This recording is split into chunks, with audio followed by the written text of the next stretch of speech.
अस्सलाम वालेकुम students, welcome to my channel K H online academy में। उम्मीद करती हूँ कि आप सब खैरियत से होंगे। तो आज का लेक्चर स्टार्ट करने से पहले एक छोटी सी डिस्कशन कर लेती हूँ मैं कि हमारी सोसाइटी में एक कॉन्सेप्ट बना हुआ है कि मैथ्स जो है वो एक बहुत ही डिफ़िकल्ट सब्जेक्ट है, और हम लोग जब क्लास में बैठते हैं तो हम अपना माइंड सेट ये सेट करके बैठे होते हैं कि ये नहीं समझ आना। तो यहाँ पे मैं ये बात बताना चाहूँगी कि अल्लाह ताला ने इंसान को अशरफुल मखलूक़ात बनाया, और उसको अल्लाह ताला ने इतनी हिम्मत और इतनी ताकत दी है कि एक अकेला इंसान जो है वो पूरी दुनिया पता कर सकता है। तो ये मैथ्स क्या चीज़ है? इंसान में तो इतनी अल्लाह ताला ने विल पावर रखी हुई है, तो क्या हमारे अंदर इतनी भी विल पावर नहीं है कि हम इस मैथ्स को हरा सकें? वो इंसान जो पूरी दुनिया पता कर सकता है वो इस एक सब्जेक्ट मैथ्स को नहीं हरा सकता? हम हरा सकते हैं।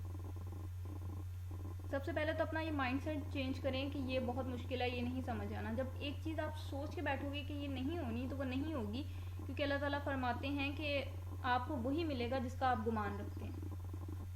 ठीक है, अगर आप ये सोच के बैठेंगे कि अगर हम कोशिश करेंगे तो ये मैथ्स क्या चीज़ है, तो आप डेफिनेटली इसको जो है वो हरा दोगे। ठीक है, तो चलें जी हम स्टार्ट करते हैं। सबसे पहले आज हमारा फर्स्ट ईयर का चैप्टर नंबर 1 है नंबर सिस्टम। नंबर सिस्टम हमारे पास क्या है? ऐसा सिस्टम है जिसमें हम नंबर्स को एक्सप्रेस करते हैं। A system of writing to express numbers. ऐसा सिस्टम जिसमें हम नंबर्स को एक्सप्रेस करते हैं, नंबर्स को जाहिर करते हैं, उस सिस्टम को हम बोलते हैं नंबर सिस्टम। पुराने ज़माने में कैसे चीज़ें गिनी जाती थी? बिलफर्ज एक आपके पास बकरी वाला है, वो बकरियों को जब चरहाने जाता था तो बकरियों का रेवड़ जब वो लेकर जाता था, उसके पास जितनी बकरियां होती थी ना, वो उतने पत्थर उठा के ना एक चॉपर में डालता जाता था। जितनी उसके पास बकरियां होती थी वो उतने पत्थर उठा के शॉपर में डालता जाता था। तो जब वो बकरियों को चरहा के वापस आता था तो वो जिस जगह पे उसने बकरियां रखी होती थी, एक एक करके बकरी को वापस उस जगह पे अंदर जब करता है तो वो एक एक पत्थर निकाल के बाहर फेंकता जाता था वापस। ठीक है, जैसे एक घर सा है, या आप कह लो एक डरबा है जिसमें उसने बकरियां रखी हुई हैं। एक उसका प्लेटफॉर्म है जहां उसने बकरियां रखी हुई हैं। जब वो वापस उस प्लेटफॉर्म के अंदर बकरियां करता था तो वो अपने उस शॉपर में से एक एक पत्थर निकाल के बाहर रखता जाता था। तो अगर सारी बकरियां अंदर हो गई और साथ ही उसके पत्थर भी ख़त्म हो गए, तो इसका मतलब उसके रेवड़ में से कोई बकरी इधर उधर नहीं गई, उसकी बकरियां पूरी हैं। और अगर पत्थर बच गए तो इसका मतलब है कोई एक आधी बकरी या जितनी भी पत्थर बच गए हैं उतनी बकरियां उसकी मिस हो गई हैं। तो पहले इस तरह से जो है वो चीज़ों को काउंट किया जाता था, लेकिन फिर अब ये पत्थर उठा के शॉपर में डालना तो 10, 15, 20, 25 चीज़ों के लिए ठीक है, लेकिन अगर आपने कोई 1000+ चीज़ें काउंट करनी है तो आप 1000+ पत्थर पहले उठा के शॉपर में डालोगे, फिर वापस आते हुए 1000+ पत्थर निकालोगे। तो इस सिस्टम को जो है वो डिस्कार्ड कर दिया गया। उसके बाद आगे जो है वो वर्टिकल बार्स का सिस्टम जो है वो यूज़ हुआ। वर्टिकल बार्स 1 को ऐसे रिप्रेजेंट किया गया, 2 को ऐसे रिप्रेजेंट किया गया, 3 को ऐसे रिप्रेजेंट किया गया। अब बात हुई कि 1, 2, 3, 4, 5, 6, 7, 8, 9 तक तो हम रिप्रेजेंट कर लेंगे नंबर्स को वर्टिकल बार्स के थ्रू। जब 10 आएगा तो फिर उसका क्या करें? तो फिर 10 के लिए उन्होंने ये सिंबल यूज़ किया था। 10 को एक्सप्रेस करने के लिए ये सिंबल यूज़ किया। फिर बात हुई कि जब 100 आएगा तो फिर क्या सिंबल होना चाहिए? बजाय इसके कि आप इस 10 वाले सिंबल को 10 टाइम्स लिखो, 100 के लिए एक सिंबल दे दिया गया जो हमारे पास था इस शक्ल में। ये वाला सिंबल जी रिप्रेजेंट करता था 100। फिर सवाल पैदा हुआ कि जैसे आपके पास एक नंबर है 311, इसको आपने लिखना है तो कैसे लिखें? 100 के लिए दिस सिंबल है, अब 300 है तो इसका मतलब 3 टाइम्स हम ये लिखेंगे। 311 है, इसका मतलब 310 में 1 प्लस करेंगे तो 311 बनेगा ना। 311 क्या है? 100 प्लस 100 प्लस 100 प्लस 10 प्लस 1। तो हंड्रेड्स को हम किस तरह रिप्रेजेंट करते हैं? 5000 BC की बात हो रही है ये। उस ज़माने में इस तरह काउंटिंग की जाती थी, तो 100 को हम इस तरह रिप्रेजेंट करते रहे। फिर आगे 10 आया तो 10 के लिए ये वाला सिंबल यूज़ किया, और आगे 1 था उसके लिए हमने वर्टिकल बार लगा दी। फिर कहा गया अगर हमारे पास 30-50,000 आ जाए तो फिर क्या करेंगे। तो फिर जी इस सिस्टम को भी डिस्कार्ड किया गया। फिर हम जो हैं वो मूव हुए अपने नेचुरल नंबर्स, होल नंबर्स, इनकी तरफ। नेचुरल नंबर्स क्योंकि आपके पास कुदरती अदाद हैं,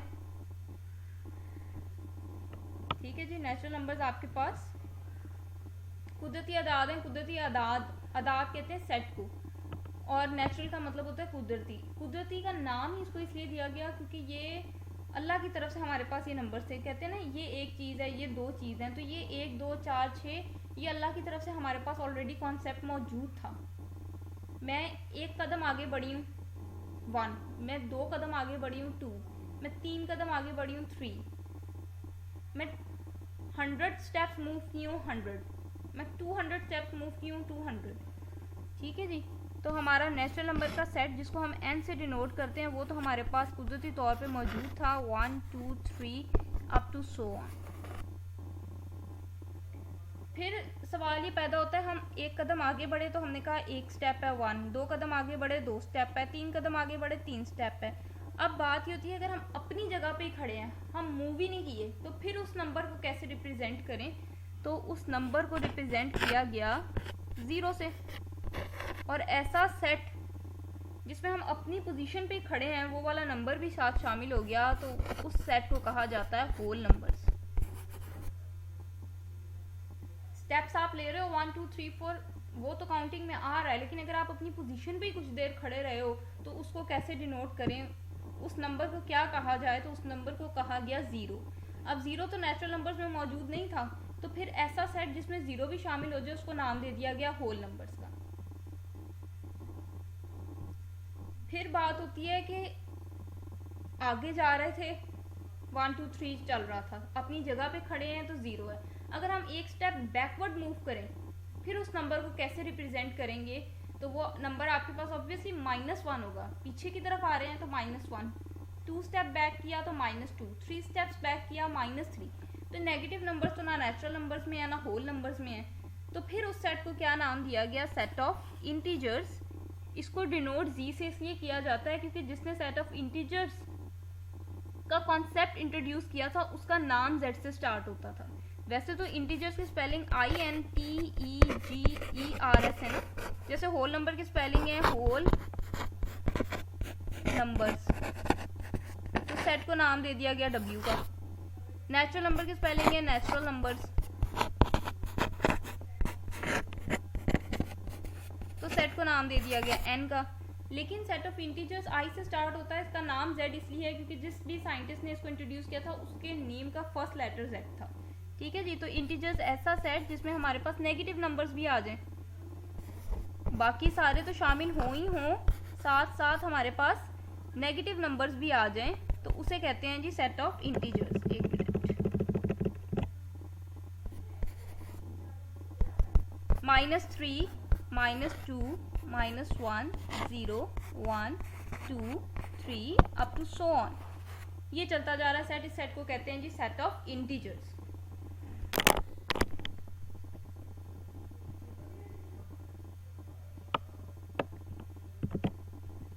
उसके बाद इस सेट को हम इस तरह से भी लिखते हैं 0 +- 1 +- 2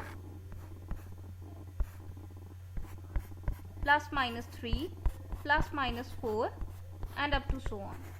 बजाय इसके कि आप एक दफ़ा प्लस का 1 लिखो, एक दफ़ा माइनस का 1 लिखो, 1 लिख के उसके साथ आप प्लस माइनस का साइन डाल लो, 2 लिख के उसके साथ प्लस माइनस का साइन डाल लो, तो सेट ऑफ इंटीजर्स को जो है वो इस तरह से भी डिनोट किया जाता है। अब हम चलते हैं ज़रा कुछ मैथमेटिकल चीज़ों की तरफ। ये तो ज़ुबानी एक स्टोरी थी जो आपको सुना दी गई। अब बात यह है कि सेट ऑफ नेचुरल नंबर्स तो हमारे पास कुदरती तौर पर मौजूद थे। फिर सेट ऑफ होल नंबर्स का सवाल क्यों पैदा हुआ कि आपके पास अगर इस तरह की इक्वेशन आ जाए, 2 यहाँ प्लस हो रहा है, जब इस साइड पे आएगा तो क्या हो जाएगा, माइनस हो जाएगा, 2 - 2 0। सेट ऑफ नेचुरल नंबर्स में हमारे पास 0 मौजूद नहीं था, तो फिर ऐसा सेट जिसमें साथ 0 का कॉन्सेप्ट भी लिया गया, उस सेट को हमने कहा सेट ऑफ होल नंबर्स। इसी तरह से अगर एक इक्वेशन ले लें x plus 4 is equal to 2, again 4 यहाँ प्लस हो रहा है, इधर आएगा माइनस हो जाएगा, तो ये आपके पास आ जाएगा -2। अब आप देख रहे हैं ये नेगेटिव नंबर आ रहे हैं, होल नंबर्स में 0 है और पॉजिटिव नंबर्स हैं, नेचुरल नंबर्स में सारे आपके पास पॉजिटिव नंबर्स हैं। तो ऐसा कौन सा सेट बनाएं जिसमें नेगेटिव नंबर्स भी आ जाएं, तो उस सेट को सेट ऑफ इंटीजर्स का नाम दिया गया। यहाँ पे आपने एक चीज़ का ख्याल रखना है कि 2 के साथ साइन प्लस का है, 4 के साथ साइन माइनस का है, नंबर से पहले उसका साइन होता है। तो 2 से पहले उसका साइन है और 4 का साइन 4 से पहले है। तो जब आप सॉल्व करते हो +2 -4 प्लस माइनस माइनस, पहले आपने सिर्फ ये देखना है प्लस माइनस माइनस, 4 में से 2 माइनस किए 2, उसके बाद आपने साइन लगाना है बड़ी वैल्यू का। 4 बड़ी थी, 4 के साथ माइनस था, इसलिए यहाँ लग गया माइनस। ठीक है, ये चीज़ याद रख लें कि जब भी आपके पास सेम साइन होंगे आंसर हमेशा जाएगा प्लस में, सेम साइन होंगे आंसर हमेशा जाएगा प्लस में, ऑपोजिट साइन होंगे आंसर हमेशा जाएगा माइनस में।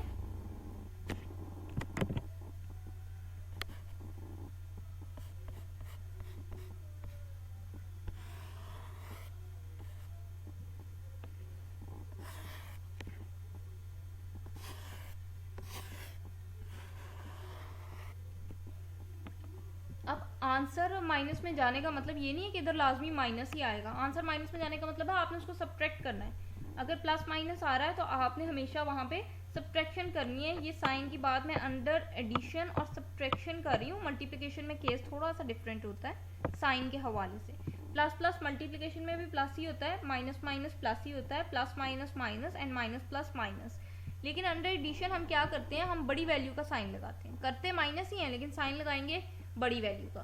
बिल फर्ज अगर आपके पास -2 + 4 हो, तब भी आपने कैसे सॉल्व करना है, पहले आपने साइन को सॉल्व करना है, प्लस माइनस माइनस अपने जहन में बिठा लें कि आपने माइनस करना है। 4 में से 2 माइनस किए 2, उसके बाद आपने देखना है दोनों में से बड़ी वैल्यू कौन सी है। 4 बड़ा है तो 4 के साथ साइन कौन सा है, प्लस का, फिर इस केस में आपके पास प्लस आएगा। ठीक है जी, तो यहाँ से हमारे पास -2 आया था, -2 हमारे नेचुरल नंबर्स में भी मौजूद नहीं, हमारे होल नंबर्स में भी मौजूद नहीं, इसलिए वो चला गया हमारे सेट ऑफ इंटीजर्स में।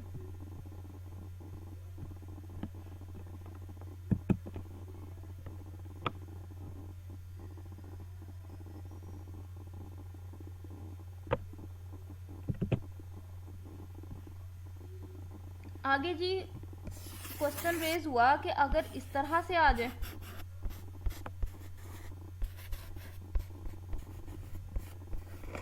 फिर इन नंबर्स को क्या कहेंगे। 2 यहाँ मल्टीप्लाई हो रहा था, इस साइड पे आया डिवाइड हो गया, अब x की वैल्यू 3/2 आ गई। 3/2 का मतलब है 1.5।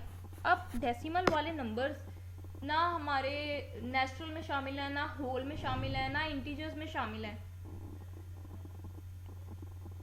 फिर ऐसे सेट को क्या कहा जाए, तो ऐसे सेट को नाम दिया गया था सेट ऑफ रैशनल नंबर्स,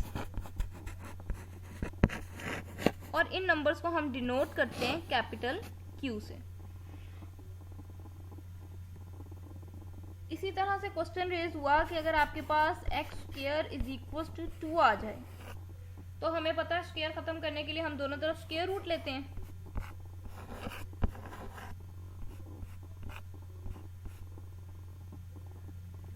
अब वो नंबर्स जो हमारे पास परफेक्ट स्क्वायर नहीं बनते, जैसे कि 2, 5, 7,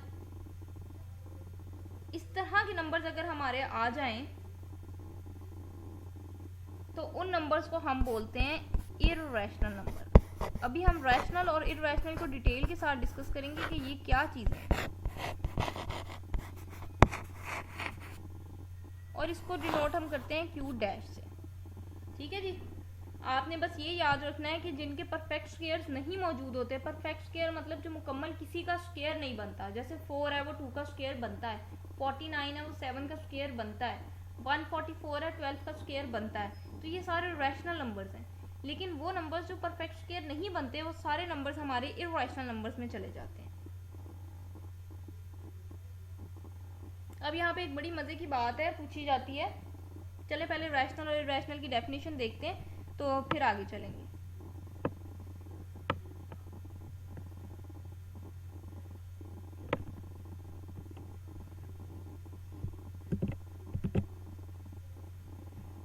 ये आपके पास एक रियल लाइन है, आपको पता है यहाँ 0 पड़ा है, यहाँ 1 पड़ा है, यहाँ 2 पड़ा है, यहाँ 3 पड़ा है, यहाँ 4 पड़ा है, अप टू सो ऑन। यहाँ -1 है, यहाँ -2 है, यहाँ -3 है, अप टू सो ऑन। ठीक है जी। अब यहाँ सिर्फ 0 और 1 ही नहीं पड़ा, 0 और 1 के दरमियान में बहुत सारे नंबर्स हैं, 0.1, 0.111111, 0.25, 0.2575, 0.28, 0.39, बहुत सारे नंबर्स हैं। इन बहुत सारे नंबर्स के दरमियान में रैशनल भी हैं, इररैशनल भी हैं। एक आप रैशनल नंबर उठा लो, 2 रैशनल नंबर्स उठा लो, उन रैशनल नंबर्स के दरमियान बहुत सारे इररैशनल भी मिलेंगे। क्या मतलब है इस बात का, चलें जी देखते हैं। ये 0 लिया, बल्कि इस कॉन्सेप्ट को देखने से पहले मैं आपको रैशनल और इररैशनल की प्रॉपर डेफिनेशन बता दूं क्या है।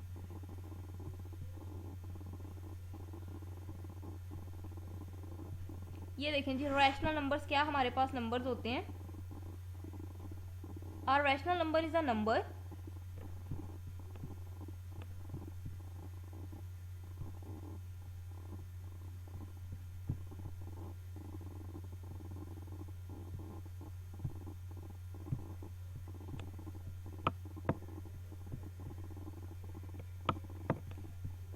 okay, wait, let me download it.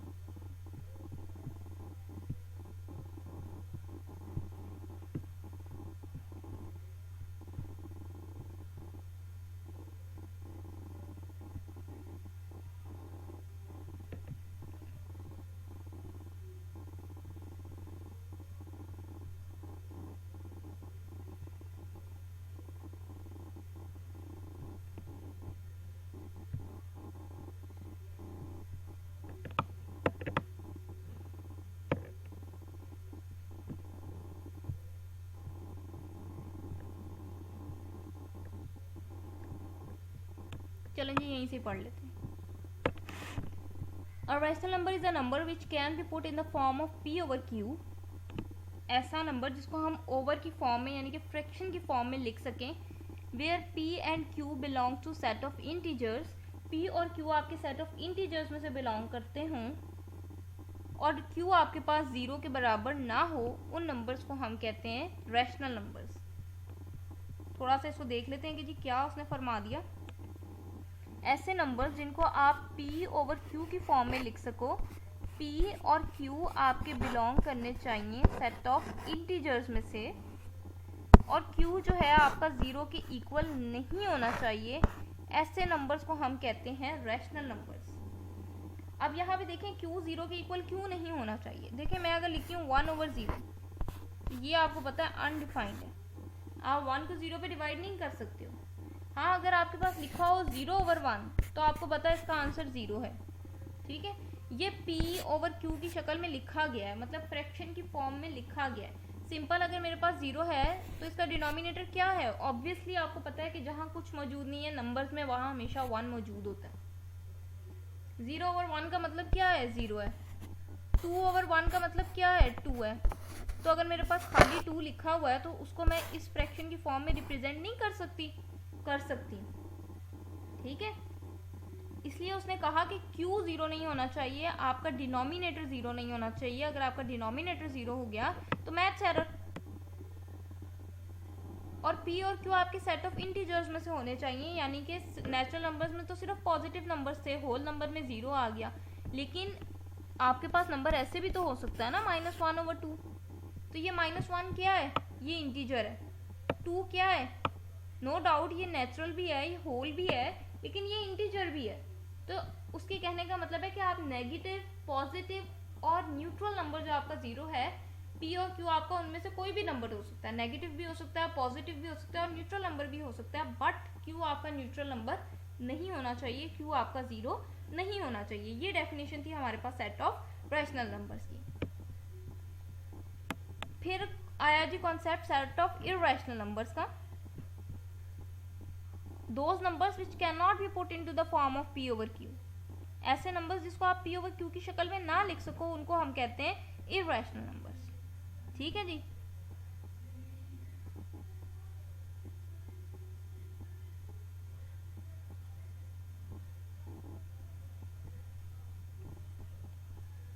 अब आपका क्वेश्चन होगा कि जी हम स्क्वायर रूट 2 है उसको क्यों नहीं लिख सकते square root 2 over 1।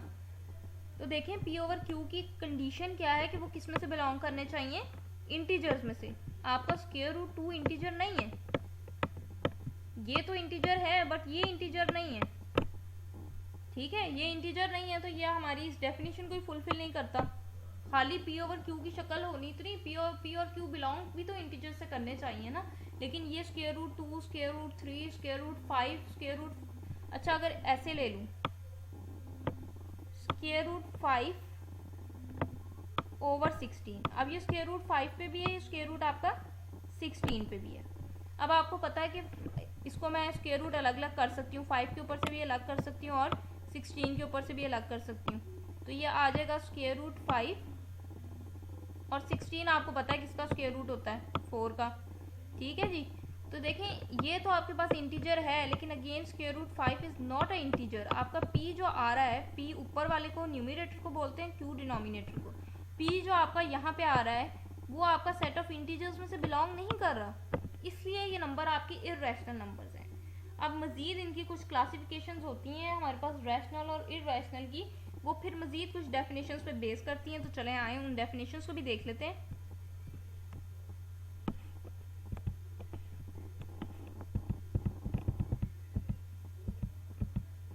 Terminating decimal, a decimal which has only finite number of digits in its decimal part। ऐसा डेसिमल जिसके डेसिमल पार्ट में सिर्फ फाइनाइट नंबर ऑफ डिजिट्स हों। फाइनाइट नंबर ऑफ डिजिट्स का मतलब है जिससे आप काउंट कर सको। जैसे कि जी उसने लिखा हुआ है 202.04, इसके डेसिमल पार्ट में देखिए कितने डिजिट हैं, 2 हैं, फाइनाइट हैं, आप गिन सकते हैं 2 हैं। तो ये आपकी टर्मिनेटिंग डेसिमल है। टर्मिनेट का मतलब होता है स्टॉप हो जाए, आपका 202.04 पे ख़त्म हो गया, डेसिमल पार्ट 0.04 पे ख़त्म हो गया, ये सो ऑन नहीं है, ये कंटिन्यूसली नहीं चल रहा। तो टर्मिनेट का मतलब होता है स्टॉप हो जाए, जिसका डेसिमल पार्ट आपका रुक जाए। जिसमें डेसिमल पार्ट में अब रुक जाएगा तो आप गिन सकते हो ना उसमें कितने डिजिट्स हैं। अगर चलता जा रहा है फिर तो आपको नहीं पता उसमें कितने डिजिट्स हैं। अगर रुक जाए यानी कि उसमें फाइनाइट नंबर ऑफ डिजिट्स हों तो उसको हम कहते हैं टर्मिनेटिंग डेसिमल। आगे मजीद एग्जांपल है, ये देखें डेसिमल पार्ट में 1 2 3 4 5 6 डिजिट्स हैं, आप गिन सकते हैं, फाइनाइट नंबर ऑफ डिजिट्स हैं। 1 5 पे जाके आपका डेसिमल पार्ट स्टॉप हो गया तो ये आपकी टर्मिनेटिंग डेसिमल फ्रैक्शन है। Since a terminating decimal can be converted into common fraction, so every terminating decimal represents a rational number।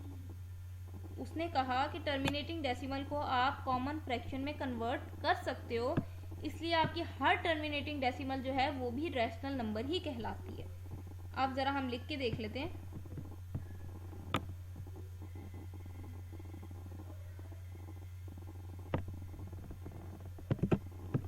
उसने नंबर दिया हुआ है 202.04 था शायद। ठीक है जी। अब देखें ये डेसिमल दे दी हमें, अब हमें कैसे पता लगेगा कि ये डेसिमल रैशनल है या नहीं है। ठीक है, उसने कहा कि अगर आप इसको कॉमन फ्रैक्शन की फॉर्म में लिख सकते हैं, ये पॉइंट ख़त्म किया,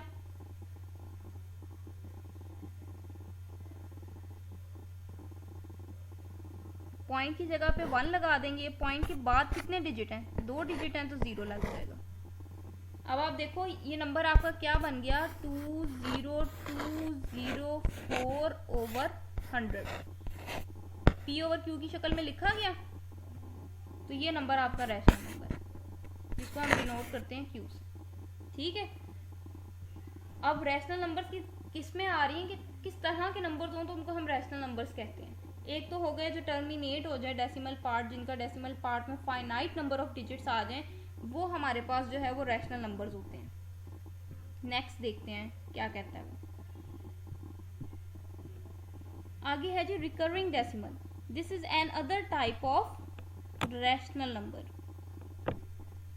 रिकरिंग डेसिमल, आप रिकरिंग का मतलब होता है रेपिटिशन आ जाए, जिसमें रिकरिंग का मतलब होता है जिसमें रेपिटिशन आ जाए, नंबर अपने आप को रिपीट करने लग जाए, उसको कहते हैं रिकरिंग। तो रिकरिंग डेसिमल्स जो हैं वो भी रैशनल नंबर्स कहलाती हैं। रिकरिंग का दूसरा नाम है पीरियोडिक। रिकरिंग डेसिमल का दूसरा नाम है periodic decimal. Is a decimal in which one और मोर डिजिट रिपीट्स इनडेफिनिटली। ऐसी डेसिमल्स जिसमें एक या एक से ज़्यादा डिजिट्स अपने आप को बार बार रिपीट कर रहे हो, ठीक है, उसको हम कहते हैं रिकरिंग डेसिमल्स या पीरियोडिक डेसिमल्स। तो उसने पहले ही बता दिया कि ये भी आपके पास रैशनल नंबर है। एंड पे वो फिर लिखता है कि हर रिकरिंग डेसिमल आपके पास एक रैशनल नंबर होती है।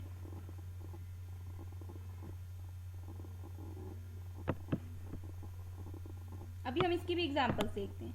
अब आप देख लें, जो टर्मिनेट कर रही है और जो रिकर कर रही है, जो पीरियोडिक डेसिमल है जिसमें डिजिट्स रिपीट हो रहे हैं, वो हमारे पास इस तरह की डेसिमल्स हमारे पास रैशनल नंबर्स को रिप्रेजेंट करते हैं। जबकि जो नॉन टर्मिनेटिंग हो, यानी कि जिसका डेसिमल पार्ट ख़त्म ही नहीं हो रहा और वो साथ साथ नॉन रिकरिंग भी हो, नॉन रिकरिंग हो मतलब जो कि टर्मिनेट भी नहीं हो रहा और वो अपने आप को रिपीट भी नहीं कर रहा, तो ऐसे डेसिमल को इम्पॉसिबल है कि हम कॉमन फ्रैक्शन में कन्वर्ट कर सकें। इस तरह के नंबर्स को हम कहते हैं इर्रेशनल नंबर्स।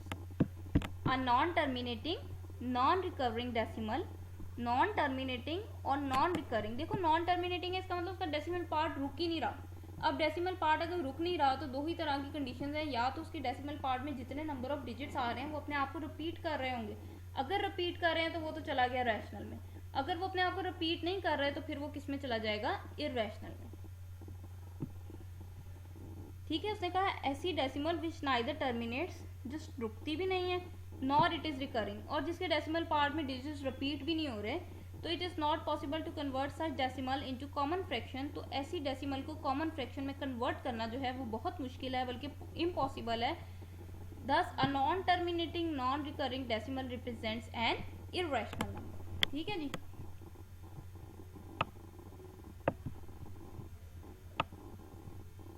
अब हम एग्जाम्पल्स की तरफ आ जाते हैं। देखिए जी, पहले लिखा हुआ है 0.25, पॉइंट खत्म करेंगे आपके पास 100 आ जाएगा डिनोमिनेटर में।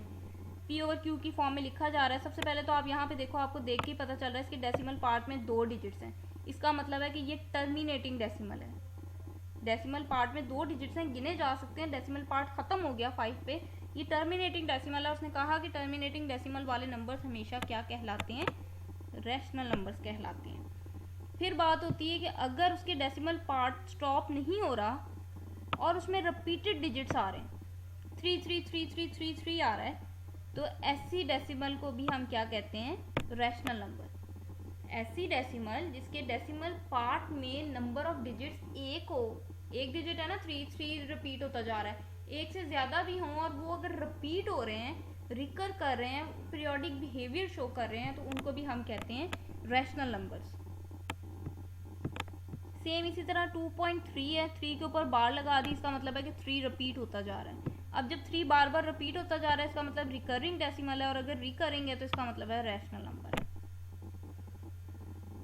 अब आगे आ जाइए, देखें पॉइंट के बाद देखना है 142857, फिर दोबारा आ रहा है 142857। अब इसमें एक से ज़्यादा डिजिट रिपीट हो रहे हैं, 142857, टोटल 6 डिजिट्स हैं। उसके बाद फिर दोबारा यही 6 डिजिट्स रिपीट हो रहे हैं, फिर दोबारा यही 6 डिजिट्स रिपीट होंगे।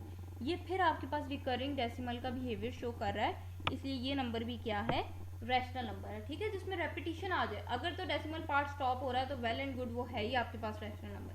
अगर डेसिमल पार्ट स्टॉप नहीं कर रहा, यानी कि वो टर्मिनेट नहीं कर रहा, फिर 2 तरह की चीज़ें होती हैं। अगर तो उसके डेसिमल पार्ट में रिपीटेड नंबर्स आ रहे हैं तो हम कहते हैं रैशनल नंबर्स, अगर रिपीटेड नंबर्स नहीं आ रहे तो हम कहते हैं कि वो हमारे पास इर्रेशनल नंबर्स हैं।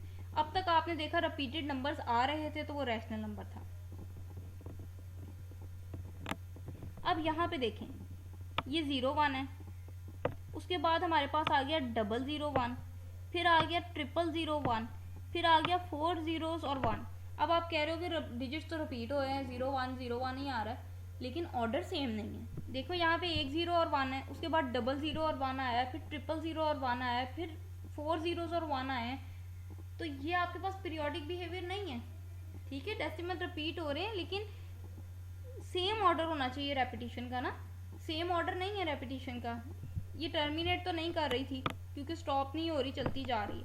फिर हमारे पास एक ही सिचुएशन थी कि हम चेक कर लें रिकरिंग है कि नहीं। अगर रिकरिंग भी नहीं है तो फिर वो इररेशनल नंबर है। तो आपने देखा कि डेसिमल्स जो उसके रिपीट हो रहे हैं, डेसिमल पार्ट्स में जो डिजिट रिपीट हो रहे हैं वो पीरियोडिक नहीं है। पीरियोडिक का मतलब होता है कि उनका ऑर्डर भी सेम हो। जैसे आपने यहाँ देखा कि पहले 1 था, 1 के बाद 4, 4 के बाद 2, 2 के बाद 8, 8 के बाद 5, 5 के बाद 7, अगेन 1 है, 1 के बाद 4 है, 4 के बाद 2 है, 2 के बाद 8 है, 8 के बाद 5 है, 5 के बाद 7 है। तो ये रैशनल नंबर है। यहाँ पे आपने देखा उनका ऑर्डर सेम नहीं था, तो ये इररेशनल नंबर है। इसी तरह आप यहाँ पे देखो, यहाँ 1 2 है, फिर 1 1 2 2 है, फिर 1 1 2 2 है, फिर टेट्रा 1 टेट्रा 2 है। तो ये भी आपके पास इररेशनल नंबर है क्योंकि सीक्वेंस सेम नहीं है, टर्मिनेट भी नहीं कर रहा, और डेसिमल जो रिपीट हो रहे हैं वो पीरियोडिक ऑर्डर में नहीं है, उनका सीक्वेंस सेम नहीं है। तो ये भी आपके पास एक इररेशनल नंबर है। इसी तरह से आप बाकी सारी एग्जांपल्स भी देख सकते हैं। अब इसमें एक बहुत मज़े की बात है जो मैं बताने जा रही हूँ, ज़रा ध्यान से सुनिएगा। आपके पास ये नंबर है 22/7। हम लोग अक्सर कह देते हैं कि पाई हमारा 22/7 है। अगर आप लोग सिर्फ इस 22/7 को देख रहे हो ना, ये आपका रैशनल नंबर है क्योंकि ये p/q की शक्ल में लिखा गया। लेकिन अगर आप बात करते हो ना पाई की, जो कि 3.14 अप टू सो ऑन है, ये आपका रैशनल नंबर नहीं है, ये इररेशनल नंबर है। क्यों? आप कैलकुलेटर पे देखें पाई की वैल्यू, बल्कि मैं आपको बता ही देती हूँ।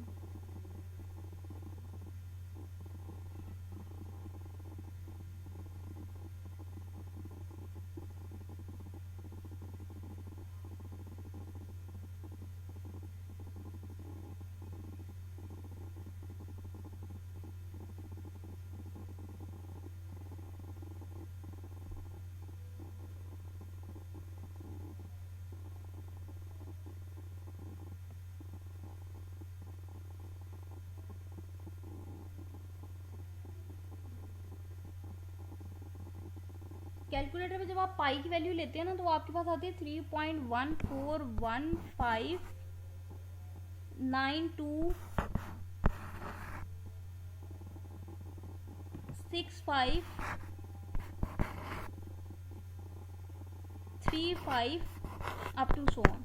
अब आप देखो कि इसमें डिजिट्स की रेपिटेशन है ही नहीं। 1 4 है, 1 5 है, 9 2 है, 6 5 है, 3 5 है। तो ये पाई जो है आपका इररेशनल नंबर है और ये 22/7 आपका रैशनल नंबर है। जब आप 22 को 7 पे डिवाइड करते हो तो आपका आ जाता है 3.14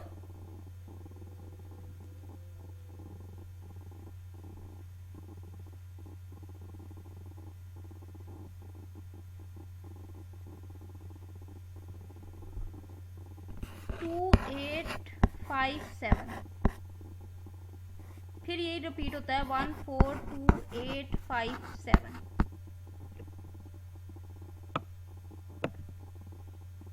2857, ठीक है।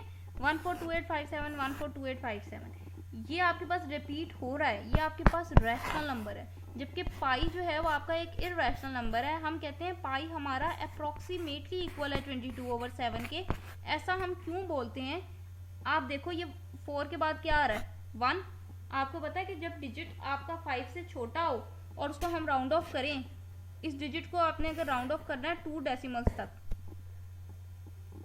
2 डेसिमल्स तक कैसे राउंड ऑफ करते हैं कि आपका जो थर्ड नंबर पे डेसिमल प्लेस पे जो डिजिट है वो अगर 5 से छोटा है तो आपका नंबर ये 3.14 ही रहेगा। अगर ये 5 से बड़ा होता तो ये 3.15 हो जाता, ठीक है। इसी तरह आप जब 22/7 की वैल्यू देखते हो तो ये भी आपका 3.14 ही रहना है क्योंकि इसके बाद वाला डिजिट जो है वो 5 से छोटा है। इसलिए कहते हैं कि pi is approximately equals to 22/7, but it is not exactly 22/7 because 22/7 is a rational number and pi is an irrational number, so there is a lot of difference between rational and irrational numbers. यहाँ पे एक और मजे की बात उसने बता दी है कि पाई क्या होता है, आपकी सर्कल की सरकमफ्रेंस और उसके डायामीटर की रेशियो। यानी कि आपके पास जब भी क्वेश्चन आपने 7 8 में किए होंगे, कोई भी सर्कल लो, उसकी सरकमफ्रेंस को उसके डायामीटर पे जब आप डिवाइड करो, आंसर आपका हमेशा पाई आएगा। ठीक है,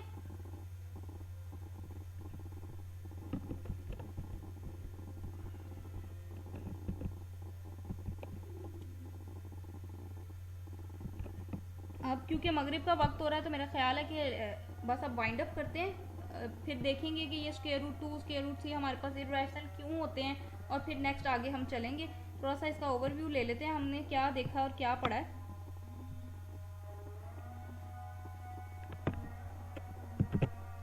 आपने पढ़े नंबर सिस्टम, ऐसा सिस्टम जो आपके नंबर्स को एक्सप्रेस करता है उसको कहते हैं number system.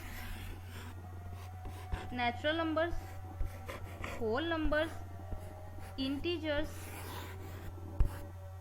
Rational numbers, irrational numbers, और लास्ट वन है हमारे पास रियल नंबर्स। ठीक है जी, ये हमने पढ़ा और हमने देखा कि हमारे पास रैशनल नंबर्स जो हैं वो किस तरह के होते हैं। टर्मिनेटिंग होते हैं,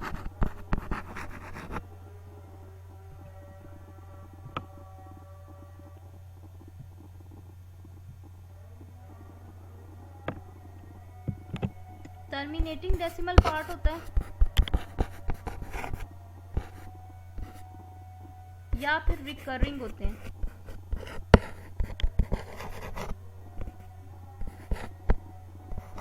रिकरिंग का मतलब होता है रेपिटिशन हो, बट याद रहे कि सीक्वेंस होना चाहिए रेपिटिशन में। ठीक है, और इररैशनल नंबर्स आपके पास कौन से होते हैं? जो नॉन टर्मिनेटिंग हो और नॉन रिकरिंग हो, जिनके डेसिमल पार्ट में रेपिटिशन ना हो। ठीक है जी, अब आगे थोड़ा सा रियल नंबर्स का भी कॉन्सेप्ट जल्दी से देख लेते हैं, फिर आगे चलते हैं।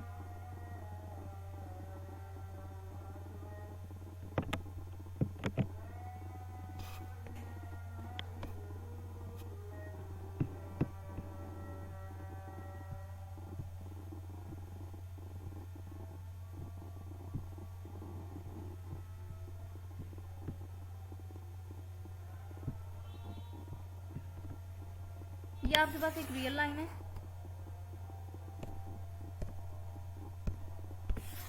ठीक है। यहाँ आपके पास 0 पड़ा है, यहाँ 1 पड़ा है, यहाँ आपको पता है 2 है, यहाँ आपको पता है 3 है, यहाँ आपके पास -1 है, यहाँ -2 है, यहाँ -3 है। अब देखना हमने कि रियल नंबर्स क्या होते हैं। देखिए, अगर आपके पास 0.5 आ गया, ये नंबर जो है आपका ना नेचुरल है, ना होल है, ना इंटीजर है। ठीक है, ये 0.5 का क्या मतलब है? 1/2 ऐसे ही है ना, 1/2 इज योर 0.5। तो ये आपका क्या है?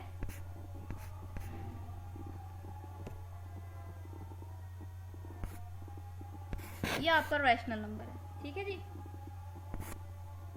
आप ऐसे भी देख सकते हो कि 0.5 है, टर्मिनेट कर रहा है इसका डेसिमल पार्ट, तो ये आपका क्या है? रैशनल नंबर है। अब बात ये है कि सिर्फ 0 से 1 तक ही देख लेते हैं कि यहाँ पे सिर्फ 0.5 तो नहीं है, यहाँ पे 0.577 11 11 कह लें, 8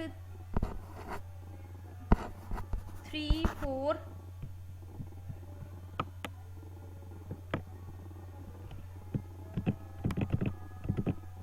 10 थोड़ा सा मसला करने लग गया, 8 3 अप टू सो ऑन, इस तरह का भी कोई नंबर पड़ा होगा।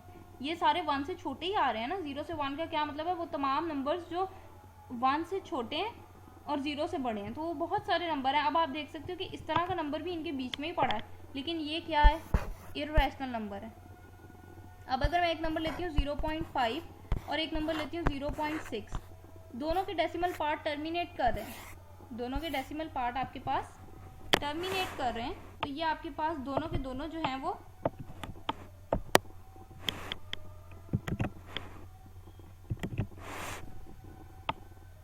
ये दोनों के दोनों जो हैं आपके रैशनल नंबर्स हैं। लेकिन बात यह है कि इनके दरमियान में भी बहुत सारे नंबर्स पड़े हैं जो 0.5 से लेकर 0.6 के इन बिटवीन आते हैं, जैसे कि ये नंबर भी आपका इन दोनों के दरमियान में आ जाएगा। अगेन ये नंबर क्या है, इर्रेशनल नंबर है। तो कहते हैं हर रैशनल, दो रैशनल्स के दरमियान, ये दो रैशनल है ना, दो रैशनल के दरमियान बहुत सारे इर्रेशनल नंबर्स पड़े हुए हैं। इसी तरह दो इर्रेशनल के दरमियान बहुत सारे रैशनल नंबर्स पड़े हुए हैं। तो there is a gap between rational and irrational numbers. ठीक है, तो ये जो हमारी नंबर लाइन होती है ना, इसमें रैशनल भी होते हैं, इर्रेशनल भी होते हैं, इसमें नेचुरल भी होते हैं, इसमें होल नंबर्स भी होते हैं, इसमें इंटीजर्स भी होते हैं, और ऐसे नंबर्स को हम कहते हैं सेट ऑफ रियल नंबर्स, और इसको डिनोट हम करते हैं आर से। ठीक है जी, मैं उम्मीद करती हूँ आपको लेक्चर की समझ आ गई होगी। अगर आपको वीडियो अच्छी लगी हो तो उसको लाइक कर दें, और अगर आपने चैनल को अभी तक सब्सक्राइब नहीं किया तो उसको सब्सक्राइब कर दें। इंशाल्लाह जल्द मिलेंगे अपने नेक्स्ट लेक्चर के साथ, तब तक के लिए अपना ख्याल रखें। अल्लाह हाफिज़।